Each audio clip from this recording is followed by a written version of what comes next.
Welcome to the Baseball Insiders. Happy Thursday. I'm Adam Weinrib, joined by FanSided's MLB writer and our rum bunter, our Pittsburgh Pirates lead. Obviously, the Pirates have been all over the news cycle this week. As a commenter told me, no podcast about Major League Baseball talks more about the Pittsburgh Pirates than the Baseball Insiders. And to that commenter, we thank you. And that's why we have Emma Lingan on the show to talk about their role in the Framber Valdez saga, yes, but also, more importantly, Framber to Detroit, which is a location that I don't think we've touched upon in recent weeks at all. Detroit got two big wins, or moreover, two Detroit pitchers got big wins. Tarik Skubal, the victor in his arbitration process, plus Brendan Donovan finally goes down, this time to Seattle. And the Boston Red Sox have unfinished business, or do they? Or do they think Isaiah Kiner-Falefa means they've finished their business?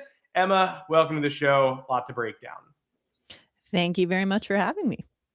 Appreciate it as always. And hey, no better time to hop on than when on Wednesday we had a Pirates are aggressively pursuing Framber Valdez frenzy. You were skeptical from moment one, and now we have something less than a frenzy in Pittsburgh, barely connected. Jose Urquidy, in fact, signs there instead. Basically the same thing. I don't think anyone among us thinks that those two things are not identical. But hey, Framber chooses Detroit Wednesday night. So I want you to talk me through your feelings from initially learning that the Pirates were, for whatever reason, aggressively pursuing this particular free agent into the ultimate resolution that, hey, he goes to an AL Central team. We didn't project this. Guess what? The Twins were bidding, and we didn't really even hear about the Pirates' inclusion. No, I mean, I think there's a reason that we didn't hear anything about the Pirates' inclusion until the last day before he ended up signing with Detroit. I think this was very much for show. I think this was, we actually did try with Eugenio Suarez. We didn't get him. And now we need to save face, and maybe a misguided attempt to save face. They didn't even go for who was the best fit and, what their biggest needs were. They just went for biggest name remaining on the free agent market, and that was Framber. And not surprised that did not work out. Obviously, we saw what Framber got from Detroit. The Pirates were not in a position where they were going to be paying him that much anyway, so you can't blame them for that. But yeah, I never saw this as being a realistic thing. I think it was just another like, hey, look, pay attention to us. We're legit. We talk to big name free agents, and it's not even one that we need, but like, it sounds good, so we're going to go for it. And then ultimately, I think we're trying to project where he's going to go. And you didn't think it was going to be the Pirates, and neither did I, to be honest. And neither did Robert Murray yesterday when we talked. But you got the Orioles at the forefront. The Blue Jays are lurking. The Braves and Padres are involved. The Padres certainly need him if they can scrounge up the money. The Braves have been looking to add a starting pitcher for months now. And when we're trying to figure out and weigh the odds and thinking it's been the Orioles for weeks, why don't they just get this done? In steps the Detroit Tigers, and leave it to baseball writers. We draw some incorrect conclusions immediately. We go, oh my gosh, this record AAV for a lefty, this 1-2 punch. Clearly, they think they won the Tarik Skubal arbitration hearing because now they got more money to throw around. Now they know he's gone in a year, but let's make this year special. Let's give him a running mate. And then later, about, I guess, 19 hours later, we find out not the case at all. Crazy money being used on the rotation in Detroit, and that certainly factors in here. But if this is Skubal's final year in Detroit, I got to give him kudos. They have decided that they do not want to get a prospect haul and erase the season before it begins. They instead would like to enhance their chances of competing, and they're now the AL Central favorites if they weren't yesterday morning. Yeah, I think two things can be true here. I think, like you said, a lot of us made the assumption that the Tigers had lost the ARB hearing with Skubal after we saw what they gave to Valdez. But the logic that you just laid out, it still applies here. They still got Skubal. They ended up paying him what he asked for and not what they had initially offered. But the logic is still the same. He's going to be gone after this year, one way or the other. He knows that he's getting paid big money next year, one way or the other, no matter where he goes. but he is here now. He's here in Detroit now. So let's actually try to go for it. And so that's where you can give the Tigers, you can give Scott Harris, you can give Chris Ilitch a little bit of credit for going out and getting Framber, really kind of solidifying their rotation at the top. That being said, there are other things that, let's not give too much credit here, because you can't really give Chris Ilitch credit for letting Skubal beat him in arbitration. You can say, like, wow, look at the Tigers. They're spending so much money on these two pitchers. Look at them. They're really trying. And it's like, well, keep in mind, they publicly made it clear they didn't want to spend this much money on their pitchers. But they're doing it anyway. So, you can give them credit for that. You look at the problems that they had last year. They had that historic tumble from the top of the division all the way down to barely missing. They almost missed the playoffs. That wasn't because of pitching. I mean, they had their share of pitching struggles, but that was the offense that completely just went quiet. And so if they were really going to try to go for it, you'd think they would have done a little bit more on offense. And by a little bit more, I mean literally anything, because they've only added to their pitching staff this offseason. But I mean, I do give them credit. At least they really did kind of swoop in. I don't think anyone really saw this coming. No, and this is not the first time this offseason that we've gotten an end result in free agency where every single person goes, not on my like, I hate people saying, well, that wasn't on my bingo card, but I promise you this was not on most people's bingo cards. Again, bingo is played differently. It doesn't usually have world events on your card, but if it did, your card probably would not include this. And if you saw the Framber Valdez thing and thought you knew how to interpret it, I guarantee you were incorrect the very next day. Because we thought, okay, they don't have to allocate money to Skubal. They feel good about the way they belittled their ace in the room. So now they're going to try to repair that relationship with a second high-priced pitcher. Or, if you're super cynical, you could think, wow, now they have the freedom to trade Skubal. They've signed another 1B type pitcher. Maybe he's not the equivalent, but you can at least feel confident about your chances entering the season with Framber Valdez atop the rotation. And then somehow today, there's no middle ground in ARB, right? One side files in one spot, player files in a different spot, and they judge based on the merits of the case, and you get either one or the other. So there was no way for them to shake hands and give Tarik Skubal $26 million or whatever. It was the full 32 or the somewhat embarrassing 19. And we were all braced for 19. We were braced for chaos. Robert made very clear on this show earlier in the offseason when word came out about where the two sides were filing, that this was not likely to end well, could sever the relationship prematurely. Lo and behold, $32 million awarded to Tarik Skubal, and now he and Framber Valdez, Skubal said on his Instagram story, dinner's on you, just like 12 hours later. I think dinner, you guys could both afford dinner if you need to. It does not matter who picks up the check. You're going to have a pretty solid steak. You guys can lady in the trampet if you really want to. Tarik Skubal will be making a large sum this year, a free agent type sum. And if this is his last season in Detroit, which seems like it probably will be, he might be a $400 million man in free agency. He's at least going out swinging. And, the offense, we don't know. Maybe Kevin McGonigal, is he the solution? I'm not sure. Are the Tigers going to get more from people they didn't get much from last year? Will Riley Green hold up? Will Spencer Torkelson give us the, higher ceiling version of himself? Still question marks. Still not sure I'd pick them to slice their way through the AL playoff field, but feel better about them today than I did at the end of last season, and definitely feel better about them than I did a couple of days ago when I thought Skubal might force himself to Dodgers and this would all fall apart before March. Yeah, and I think if you look at it, they're kind of killing two birds with one stone a little bit here, because you've got Valdez now locked up. You're kind of preparing, at least for the immediate future and life after Skubal. If you know that you're losing him after this year, or you've kind of resigned yourself to that fact, it's like, well, it's not, completely desolate now on our pitching staff. We've still got a top of the line, an ace would be the ace on any other team. And so I think that it's really not a bad bit of business by the Tigers.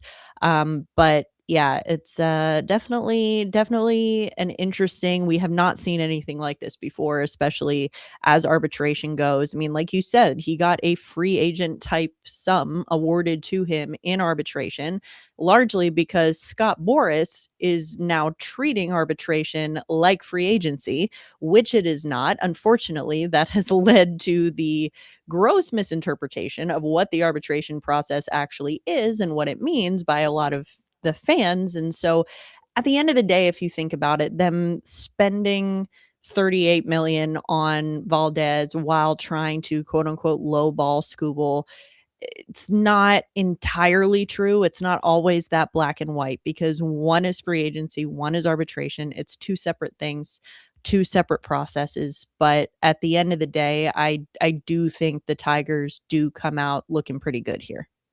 Yeah, I mean, again, you can't put the toothpaste back in the tube. So, like, we know what their intentions were. No one's gonna throw the Illiches a parade that's like, you guys decided to spend on your own volition. Like, nah, it took them getting visited by a whole bunch of ghosts, like Scrooge and Christmas Carol. Like, Scrooge did not. I guess we're giving Scrooge credit at the end of the movie for being a changed man and like buying a goose for families, but in reality, it took the fright of his life. And we know what Scrooge the man was before he got visited by all those ghosts and before one of them pointed a bony finger at his gravestone. Like, he was a shitty guy. And at the start of this offseason, Detroit Tigers ownership was like, here's what we think about Tarik Skubal, our multi-time Cy Young winner. We think he should make less than David Price did 10 years ago. What do you guys think about that? And that went public. And we all know that. So they lost. They went to court to fight to not do this. And then they were told to do it. And here's the thing, all of this really could have been avoided. Like, I know I've made some excuses for the Tigers here. Again, multiple things can be true at the same time. No, impossible. But I think, yeah, well, that's life, I guess. But no, I think that if you look at back when this all started, a lot of this could have been avoided if the Tigers had just filed a little bit higher. Like, again, I'm not saying the Tigers should have filed at 32. But I think you could have filed at like 25, and a lot of this could have easily been avoided. But, it's been good drama, good content for the offseason. And now, finally, mercifully, it has come to an end. Yeah, for this now. could have just been an email. Yeah, this meeting could have been an email. This arbitration hearing could have been an email. Yeah, this Tarik Skubal arbitration battle could have been an email. But instead, it allowed us to get a Scrooge metaphor out, and I think we're all the better for it. Oh, wait, actually, the comments are saying we're way worse for it? That's a shame. Well, commenters are going to say what they're going to say. Elsewhere across Major League Baseball this week, Brendan Donovan went down, and when I had Robert on the show on Monday, I was like, hey, the Boston Red Sox don't get Eugenio Suarez. Are they still looking at Brendan Donovan? I don't remember if it was Monday show or last week, and I was like, is it likelier that Donovan just stays put now and Nico Horner just stays put now? Or is it likelier that they are eventually moved? The Giants were looking at they get Luis Ariz. They were looking at Horner. We know they were looking at Donovan. We know the Mariners were looking at Donovan. We know the Red Sox are looking at Donovan. Jerry DiPoto sort of changed everything over the weekend at FanFest. Weird you actually get a scoop at FanFest, but he said somebody's not here who I think will be here before opening day. We're trying really hard. And fans were like, I don't think he's talking about Jose Urquidy. Second or two mention, check. He's got to be talking about somebody a little more impactful than that. We know he'd been connected to Donovan in the past. Lo and behold, the deal is done. I think it was Monday night. It was basically right after we did the show. So shame on the timing. DiPoto was right. In exchange for Donovan, Lemmy Cook, Jurangelo Cincha, I believe. I think that's a 9 out of 10 pronunciation. I could be wrong. Ty Pete, Colton Ledbetter from the Rays, 2 comp picks. Tampa Bay just had to get involved because nobody likes the 3-team trade more than the Tampa Bay Rays. They get Seattle third baseman Ben Williamson. I think they have like 15 Ben Williamsons in their closet down there in Tampa, but now they get another one to roll out. So accepting the Rays role in this, which is, I guess, just to take the runoff because that's what they do. They're hungry little roster-building sewer goblins. The Mariners and Cardinals are the important parts here. The Cardinals hold out all winter to get a switch pitcher, top 100 prospect who's now just going to be a righty. Like the addition, don't love the addition. Ty Pete was everybody's favorite draft prospect. Hasn't quite hit that ceiling. The strikeouts are there, but if he ever does, oh boy, but Cardinals players haven't exactly hit that ceiling in recent years. Jordan Walker says hello. And the 2 picks I feel like have been the most impactful part of the return to Cardinals fans. I don't know, Emma, would you rather have Donovan or would you rather have the package that the Cardinals received, including the fresh start and the draft capital? It's hard. I think if you look at who or what the Cardinals are right now, I think you have to kind of come to grips with the fact that this is a rebuilding team. Brendan Donovan makes your team better right now, but he alone is not going to turn your team into a contender magically overnight. Prospects might eventually be part of something. So I think it's kind of like, I understand that there's no clear answer right now. This is something that you're going to have to come back and ask me in a few years, once No, I need a definitive answer right now. I refuse. And I'm not allowed to change my mind. There's no nuance. It's one or the other. Got it. Freezing cold takes, the funniest account on Twitter. You're not allowed to say you think something might happen, because if it doesn't, oh boy, watch out. We will have the receipts. No, I mean, I don't know. I think that Donovan makes sense for Seattle. I think Donovan, how I just said that Donovan alone is not going to move the needle for the Cardinals? I think Donovan alone can move the needle for Seattle. I think he can help sort of offset the loss of Jorge Polanco. He makes good contact. I think that he is going to be better maximized there than he is in St. Louis right now. If this were a different time with a different version of this roster in St. Louis, my answer might be different, but I just don't know that hanging on to Brendan Donovan is going to get you that far if you're St. Louis right now. I would agree. They waited quite a while to pull this off. I'm not sure. I mean, the leadership elements, the stuff that you can't quantify, I do think is real with Brendan Donovan. And there's a chance that you could have held out for more at the trade deadline. I don't think there's a chance you could have held out for more this winter. And the Mariners are a team that can afford to splurge. They have a farm system that is, there are other teams that are at that level, but they're certainly at that top tier right now where they can get a little uncomfortable and it doesn't really matter all that much. They didn't even touch the very top of their core. Your Pirates can do that. The Tigers can do that. The Red Sox can do that. They're not the only one, but they can definitely say, take some of our biggest names. Biggest, I didn't say number one, but you can take some of our biggest names and we can make a package for you that works. And then we will also plug in a star later this year. We'll keep Colt Emerson over here, but we'll put something together for you that'll satisfy your desire to rebuild. And the draft picks and the stuff that came from Tampa Bay definitely changes the equation a little bit. Cardinals fans might be bummed to be losing a hometown hero, but should not be that upset. It's really hard to pull off a trade like that. And Brendan Donovan, again, looking at the surface numbers, like you said, hey, just, if you're looking for one difference maker, you're going to look at the Savant page, you're going to look at Baseball Reference, and you're not going to be like, yep, I see it. I totally get it. That's the guy.